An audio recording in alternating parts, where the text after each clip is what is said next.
Hey guys, here we are for the last two chapters of Dolphins at Daybreak, and chapter 9 is called Ouch. What do you think the ouchie's going to be?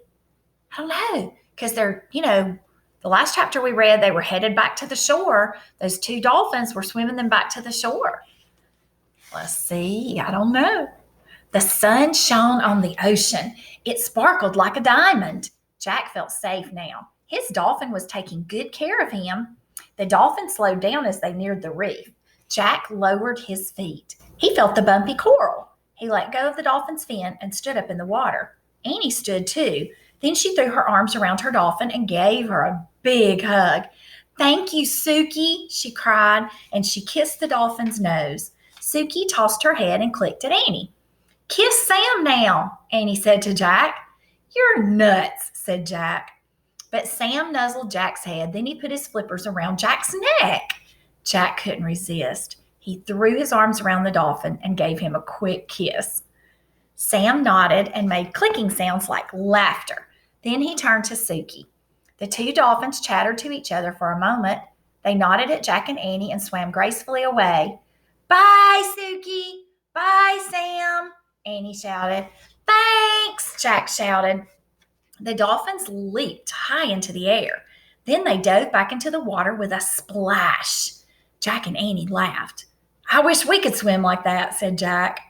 Jack and Annie watched the dolphins until they disappeared. "I miss them already," Annie said softly. "Me too," said Jack. He sat down in the shallow water. "I'm really tired," he said. Annie sat beside him. "Me too," she said. The warm water lapped around their shorts and t-shirts. Jack pulled off his pack. He took out his glasses and put them on. They were blurry with water. "Guess what?" said Annie. "What?" said Jack.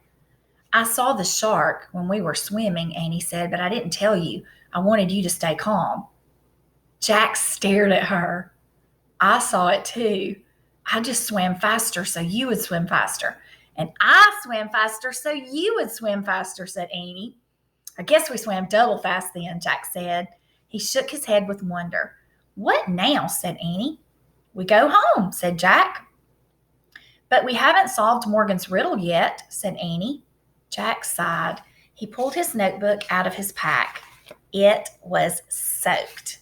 He pulled out the ocean book. It was soaked too. "We failed," he said. "My research is all wet. We'll never be master librarians now." Jack put everything away. "Let's go," he said sadly. He stood up. Then he started across the pink reef toward the treehouse. Annie followed him. "Ouch," Annie said. "What's wrong?" Jack looked back. "I stepped on something." Annie bent down to rub her foot. "What?" said Jack. "A shell?" "Yeah, this." She picked up a large gray shell. "Boy, is it rough. Rough and gray as a rock." "And plain as plain can be," whispered Jack. They had found the answer. The shell looked like a clamshell, only bigger and with more ridges. "How could this ugly shell be the answer to the riddle?" said Annie. "What about the part that says there's great beauty in me?" "Wait, research," said Jack. He opened the soaked ocean book. The pages were stuck together, but he was able to turn a few.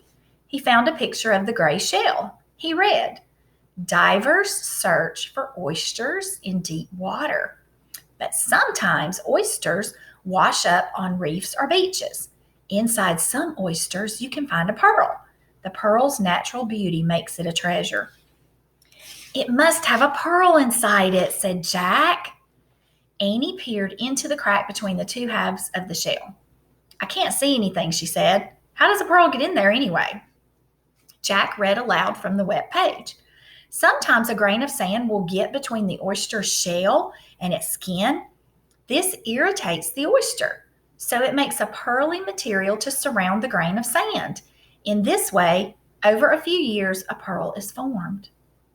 "I can't tell if there's a pearl in there or not," said Annie. "Maybe we should bang it against a rock," said Jack. "Now that would really irritate the oyster," said Annie. "Yeah. Maybe we should just leave it alone," said Annie. She gently put the oyster back in the water. "But how will we know if oyster is the right answer to the riddle?" said Jack. Morgan said, well, no, said Annie. Come on. Jack pushed his glasses into place. Then he and Annie picked up their shoes and socks. They climbed through the window of the treehouse. Morgan's scroll was lying on the floor. It was open. Look, said Annie. She and Jack stared at the scroll.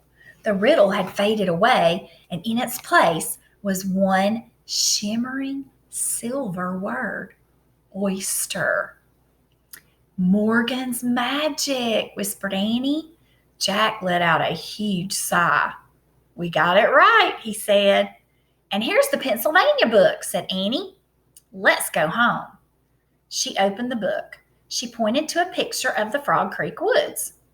I wish we could go there, she said. The wind started to blow, and the treehouse started to spin. The wind blew harder and harder. Then everything was still, absolutely still. Chapter 10, The True Pearl.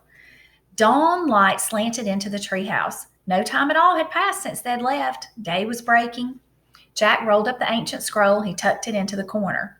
We solved the first riddle, he said. 3 more to go. I don't see another scroll, said Annie. Maybe tomorrow we'll get the next riddle. That's okay, said Jack. I think I need to rest and dry out. His t-shirt and shorts were still soaked. His backpack, too. Only his shoes and socks were dry. And this needs to dry out, too, said Annie. She put the wet ocean book in a patch of sunlight. Then Jack and Annie climbed down the ladder.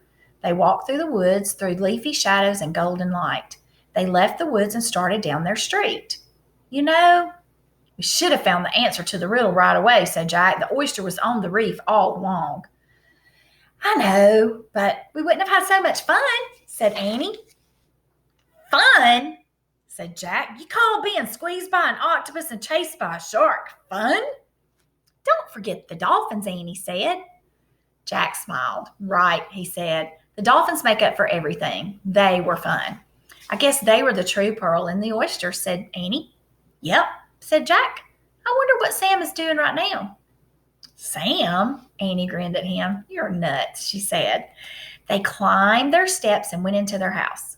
We're back, Annie shouted. Did you get your shoes wet? Their mom called. Not one bit, called Jack. Then he and Annie slipped up the stairs to change their wet clothes. The end, guys. There you go. And Dolphins at Daybreak is a level 3.1. And the quiz number is 17563. So Miss Wainwright will include that on this last video so that you can take the AR test, guys. I hope you do great. I hope you make a 100. Remember to read those questions carefully and read all your answer choices before you choose one. And if you're not sure, reread the question, rethink through the answers, and choose the best answer. Okay, guys? And I guess probably the most important thing that just happened in those last 2 chapters is the Dolphins got Jack and Annie safely back to shore, and they found the answer to the riddle, an oyster. Plain as plain can be, gray and rough as rock, but it has a special treasure inside, the pearl. Love you guys. See you next time.